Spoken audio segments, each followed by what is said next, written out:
Exciting times on Locked On Bama today as John Henion, the director and producer of the Tide That Binds documentary, is joining the program.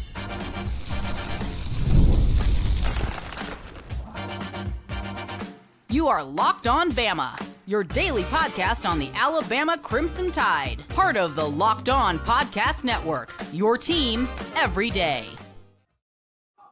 Hey, everybody, and welcome back into Locked On Bama, AHSA Radio Network's Luke Robinson, that's me. Alabama internet legend Jimmy Stein, that's him.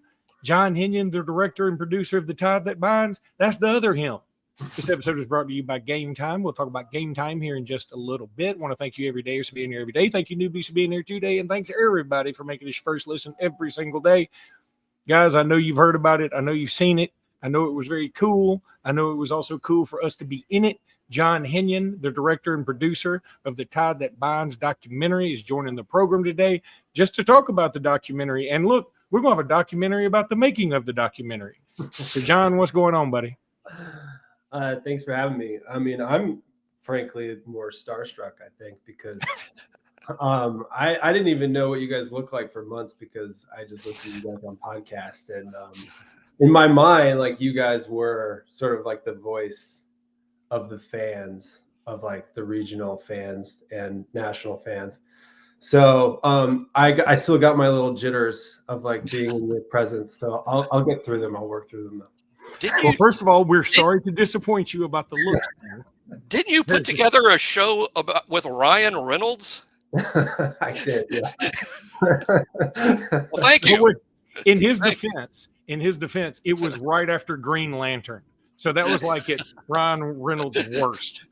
Well, John, look, I'm just going to get started here. Like, what was the impetus for this thing? Why did you choose to do this with Alabama? You're not a born and bred Alabama guy, right? So what was the reason for saying, I'm going to do this? And also, it should be known, you didn't know that Nick Saban, when you started talking about this, you didn't know Nick Saban was going to retire, right? I mean, when you first started thinking about this, is that correct? It is and it isn't. So I wasn't, the way these things happen generally is you got to put together and get the access to whether it be the school or the SEC or things like that. And there were people working on that were much smarter and had much more fortitude than I do. So that kind of behind the scenes stuff was happening before I even knew about the project. Once they got sort of like a green light, and I think that team was working on it even before Coach Saban decided to retire. But, you know, maybe the program, I don't know the backstory on that. But for whatever reason, that deal had not gotten done. And then, you know, in comes Coach Kalen DeBoer and everything. And the climate for doing something sort of like became more intriguing to the university. And so that came together. And once that was kind of getting to a point where it felt like, okay, this might happen, then they approached me as a creative to kind of like oversee, show run, as they call it, produce, and direct the series. So it wasn't brought onto my radar until I think May or June of 24, I guess. And then the first time I actually came to Alabama was to meet Coach DeBoer and the staff in August of 24. Now that you've gotten to know Kalen DeBoer and the access that the show has to the program is unbelievable. I mean, I've seen every Alabama show going all the way back to the late 80s. I've seen them all. The access you guys had is unprecedented. You clearly got to know people inside the program extremely well. What kind of confidence should Alabama fans have in Kalen DeBoer going forward now that you've gotten to see the program from the inside and got to know him on a personal level? Should Alabama fans be big believers in Kalen DeBoer and his staff going forward? I'm a big believer of Coach DeBoer and the program that he's built and the staff that he's brought in and the staff that he retained and all the new visionaries and stuff. You know, I say that with the humility to know that my football IQ is not as high as everyone else's, but I understand what it means to manage teams and to create the sort of environment where people can succeed. And I very much felt that. And I also, like, I have no exposure to the Saban years other than people telling me stories retrospectively. And the thing that generally was said was like, it's different, but it's the same. And I think in terms of like the creative of the show, that's kind of why I wanted to focus on this idea of the ties that bind. Like, what are the cultural, social elements that have galvanized Alabama football and the culture there, not only through the Saban years, but, you know, like Alabama's been winning national championships going back to the 30s. So there's something there that if you bring in the right head coach, the right department heads, all of that stuff, that generates a winning culture. So it's like chicken or the egg. It's both. You know, it's certainly a head coach because everything comes down to that, but it's also the environment and the culture that continues to permeate every program in Alabama, with a few exceptions here and there. You know, in that trophy room, I don't know if you guys have ever been in there, but it has like the timeline of all the rings. Yeah. And to me, like, I didn't understand that timeline. I went in there and I think I counted up like the longest gap between national championships is something like 12 to 14 years. Ever, you know, like I grew up a Syracuse fan. Like, we don't have a national championship. Like, the best make it to the Sugar Bowl with Donovan McNabb, and then, or it was before that, Doug McPherson, and then Donovan. You don't even have a gap yet at Syracuse. You have like one, and then you haven't reached the other point. We haven't reached the other side of the gap. We're still like just like struggling, trying to fly over, and then of course NIL comes. So I hope that's like an answer, non-answer to your question, Jimmy.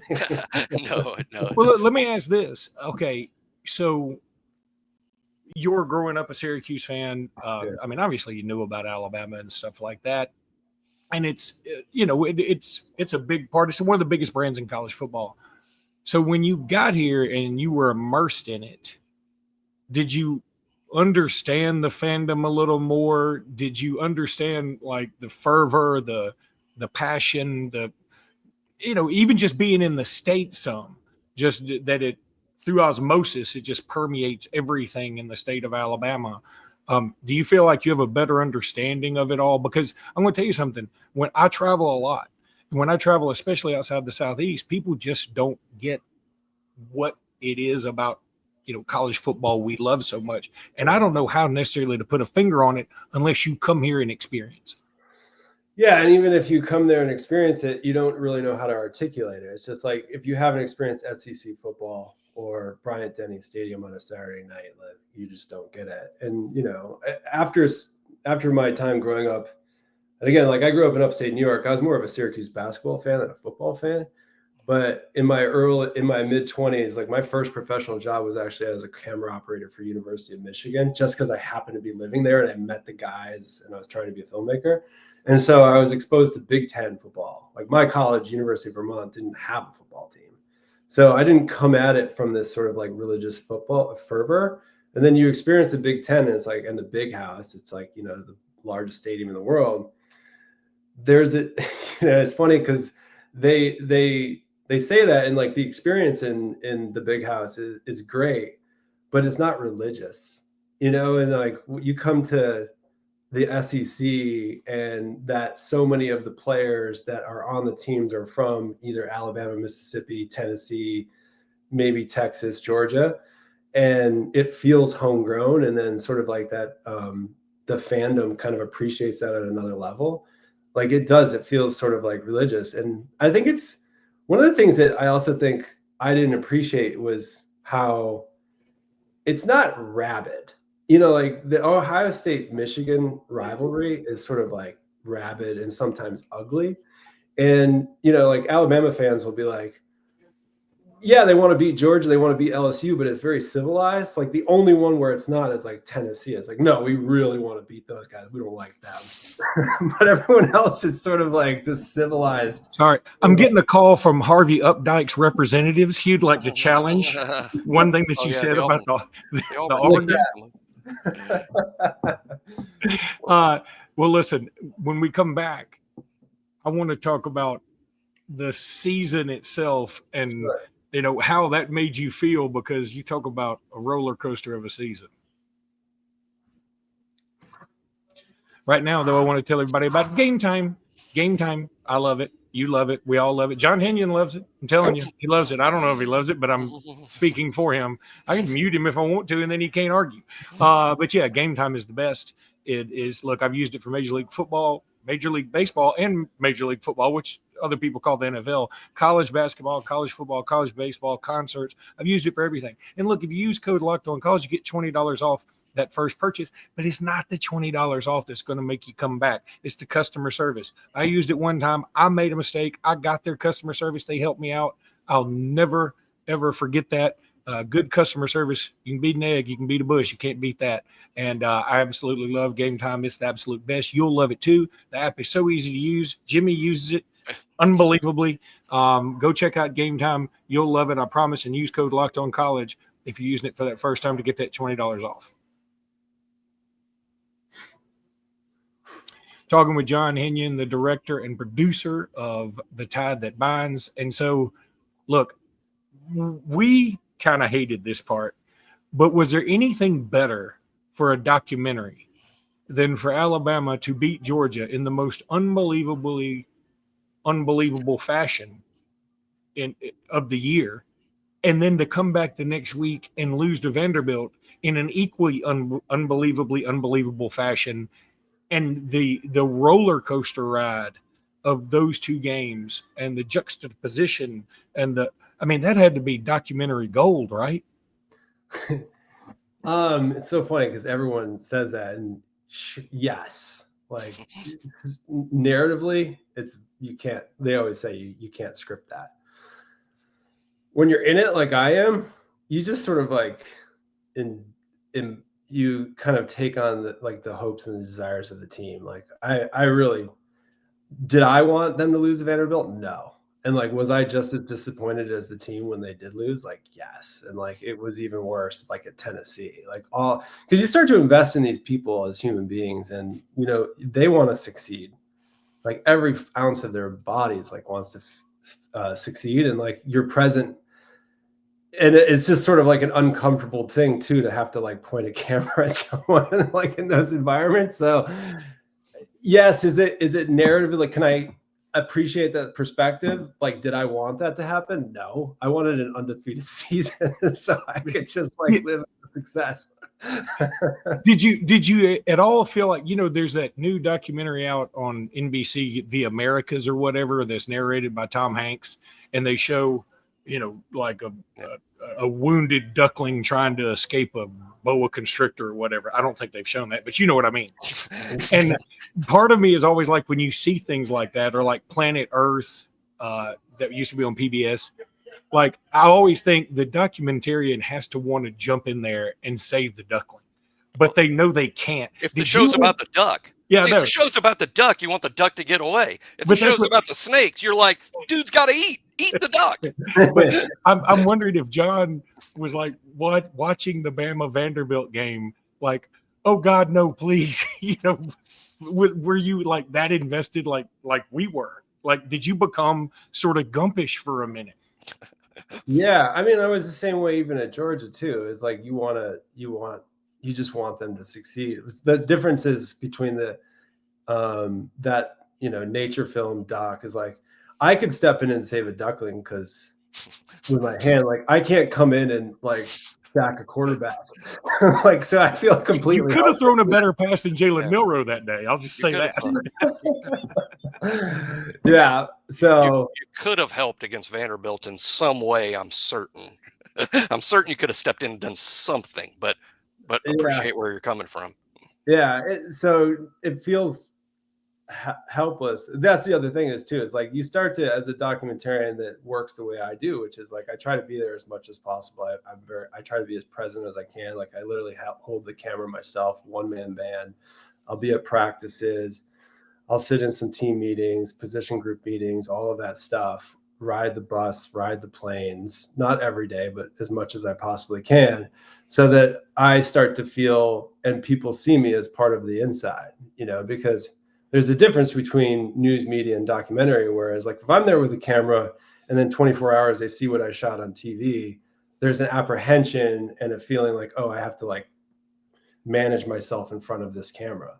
over time they learn like, oh, that's not what this camera is doing. And he should feel, because I'm part of the inside, and I want to help them succeed in whatever way I can.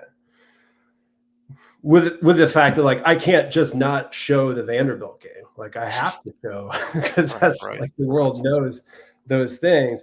But it's also an interesting position, because like as much as, you know, I begin to feel like I'm part of the team, like I'm not, you know what I mean?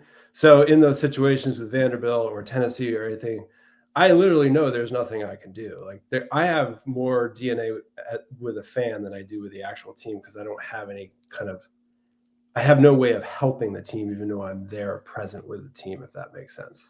What was your biggest surprise? Obviously, you came in with your own set of expectations, whether it had to do with producing the show itself or some element on the team. When you walked away from it, what was like your biggest surprise when immersing yourself in an Alabama football season?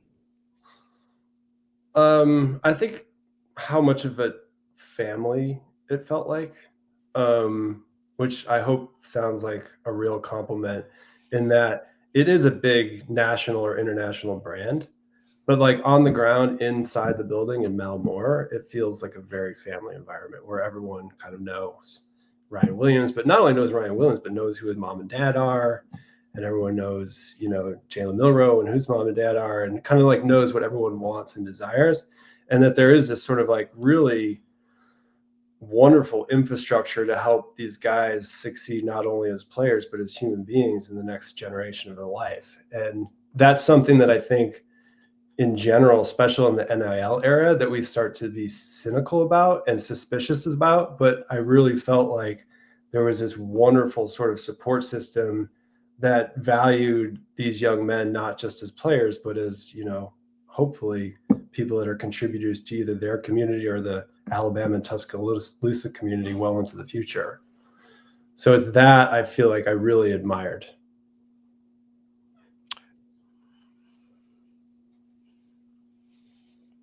All right, going to talk a little Prize Picks now, because Prize Picks is awesome. Baseball season's in full swing. There's a pun intended. And there's no better way to get in on the action than with Prize Picks, the best place for daily fantasy sports. With Prize Picks, you pick more or less on at least 2-player projections. And if you're right, you can win up to 1,000 times your cash. Whether it's strikeouts, RBIs, first inning runs, Prize Picks keeps everything exciting. Look, this week I'm picking Aaron Judge for more than 1 home run and Shohei Ohtani for more than 1 stolen base. It's that easy. Good so pick. Simple. A Jimmy could do it. I Look, would pick those same picks. Download the app today and use code LOCKEDONCollege to get $50 instantly after you play your first $5 lineup. That's code LOCKEDONCollege for $50 instantly after you play your first $5 lineup. Prize Picks, because you know that's where you run your game. All right, so John, of all the people you talk to, all the guys you got to meet them all, you got to talk to them all, you got inside access. Without hurting feelings, who is your favorite person to talk to?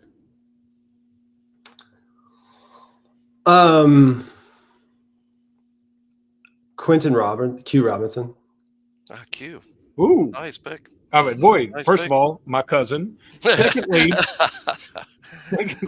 by the way, I've uploaded your little thing down. We're under John. It says current Bammer.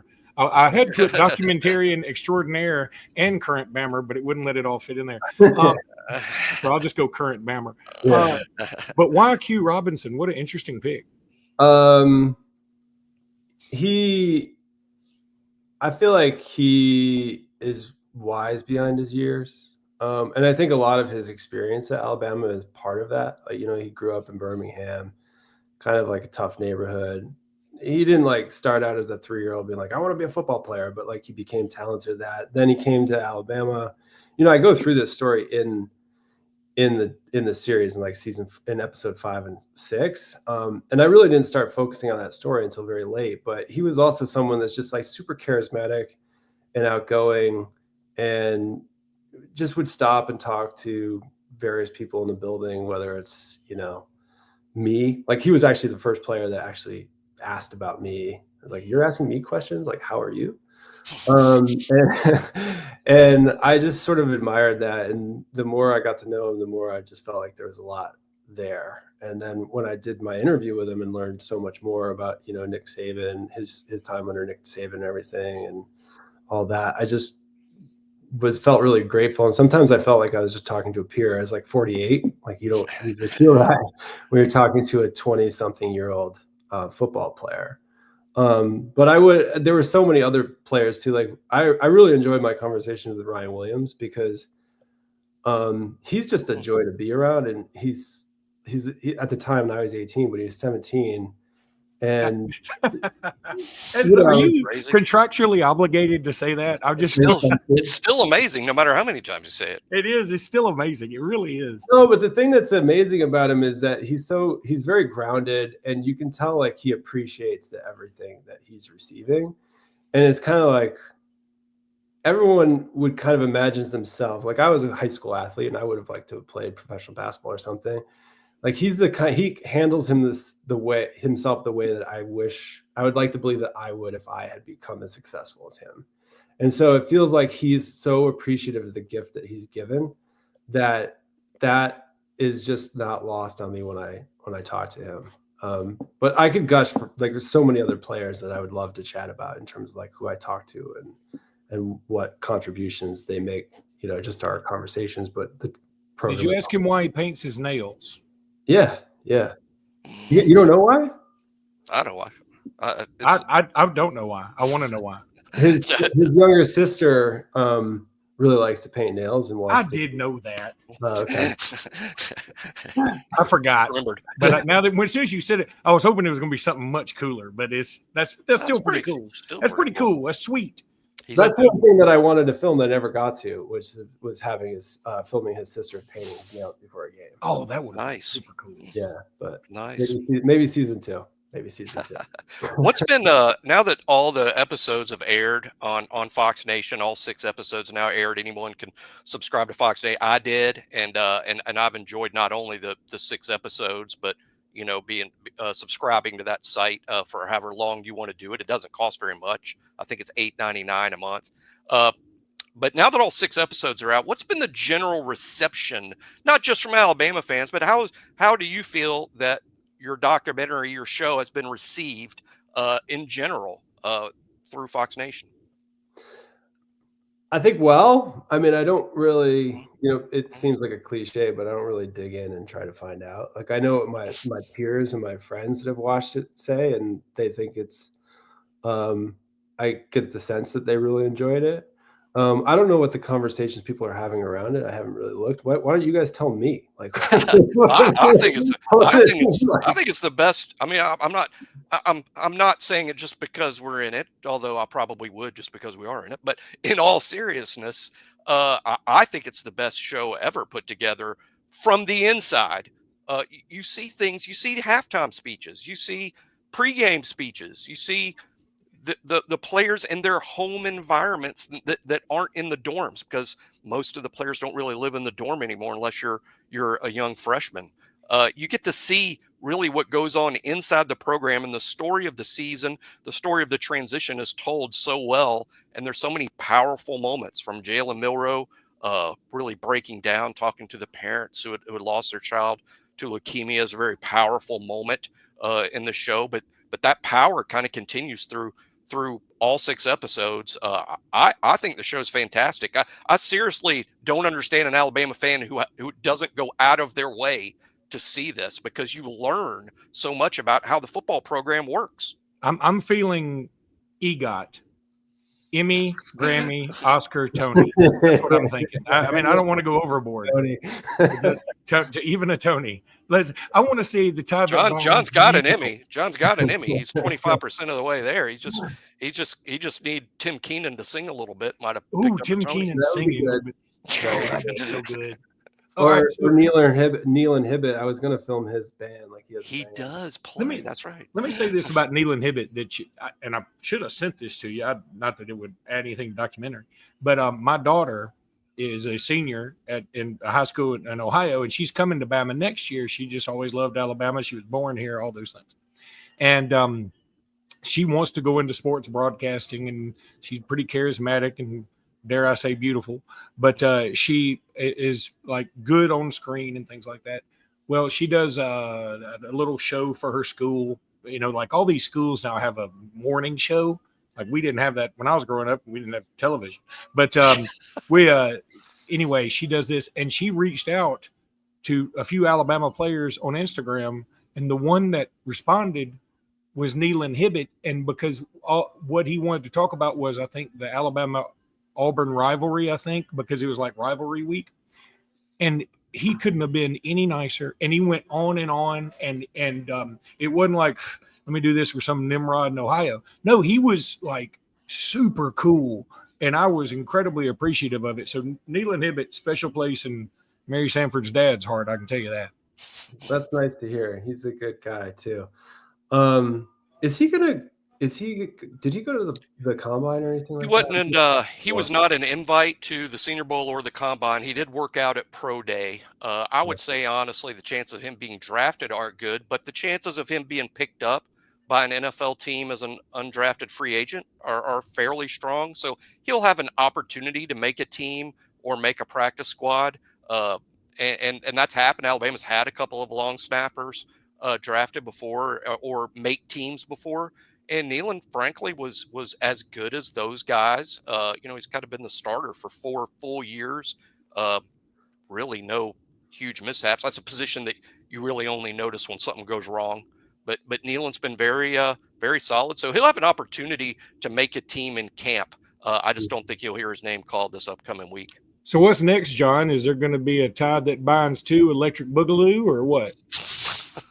We're working on it. It's always like a TBD, because after a series comes out, you got to have time to like see how it performs and see, what falls into place and, all that stuff. So, I'm excited to keep working with the University of Alabama. Like, loved everyone that I worked with over there. And I really hope that a season 2 is in my future for sure.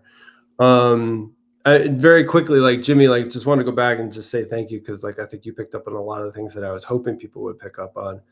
And that goes back to my initial conversations with Coach DeBoer. Is like all access is kind of like not that special anymore. Like every program's doing all access. Like Notre Dame did one, Oregon did an internal one where they produced. There's of course like a million different Hard Knocks. Like even being in a locker room is not that special anymore. Like even when I was in there, there'd be like 8 other cameras in there sometimes, whether it's the SEC network or something else. And so you really have to try to approach it differently and create something special. And my philosophy is that what I talked to Coach DeBoer about was like not trying to be big. Like when Hard Knocks does it, they'll have like 30 cameras and they static cameras in coach's office just being there. I just wanted to be like one guy with a camera. Sometimes, on game days, I have like 2 or 3 in different spaces, but I also collaborated with like their internal department, which is this guy, Walter Brock, who has a couple people working with him that do a lot of like their behind the scenes and stuff. And so I knew I didn't have to like film the highlights. I didn't have to film the games. Like all I had to do was like focus on the human interactions and, really focus on that. And like you mentioned, and a testament to me that validated that approach was that scene with Jalen Milroe and the family, the Esco family, because it wasn't something I knew was going to happen. It just happened organically 2 or 3 days before the Bama game. And it was because one of the staff on the football program came up to me and was like, hey, you should know that this is happening.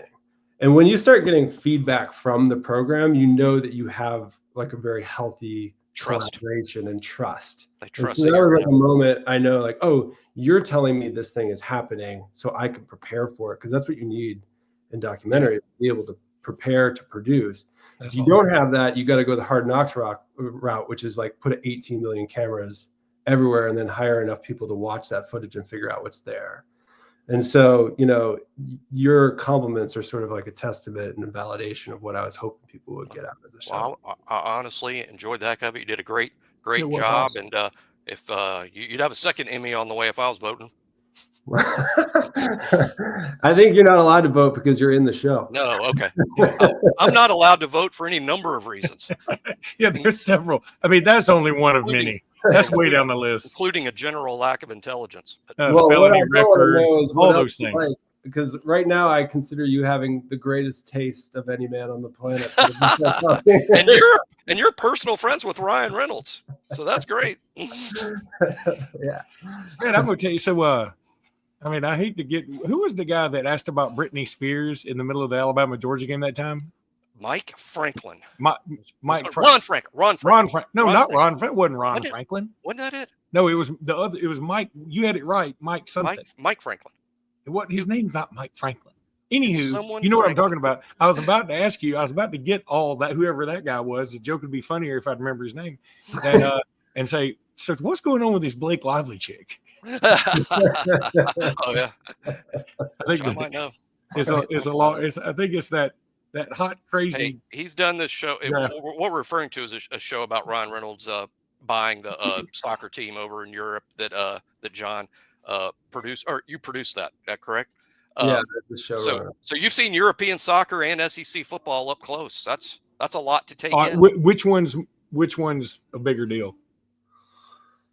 Oh, that's a loaded question. It just depends. Like culturally, like they hold the same weight. I mean, that was like kind of like minor leagues in here. It would have been like maybe AA baseball. So it's not really apples to apples. But I've been to some big European soccer games, and it's kind of bonkers. So I don't know if I want. I don't think it's good for my career to answer that question. That's what we're known for here, ruining careers. We do nothing for our careers here, including ours. We've ruined several careers. 2 of them right here. Started with R2. That's why we're bringing everybody else down with us. Well, hey, John, appreciate you, brother, man. You did a fantastic job, and what a great guy. And appreciate you coming down here and doing all this. Ton of fun, and really appreciate you being on the show with us today. Well, I couldn't be more happy to be here because you guys were literally the first voices of the Alabama football commentary that I found when I got off the plane in Birmingham and drove to Tuscaloosa for my first time. So this feels like a full circle thing. So I'm just grateful that you guys would even have me on the show and that you like the show. So appreciate you guys. Loved it. Hey, love to have you back. When you get the tie that binds to the tightening, we want to have you back on. So I just gave you a great title, by the way. Do with it as you will. Trademark Luke Robinson. Okay. All right, that's going to do it for this episode of Locked On Bama. We'll be back tomorrow with more. Until then, roll tide, everybody. Roll tide.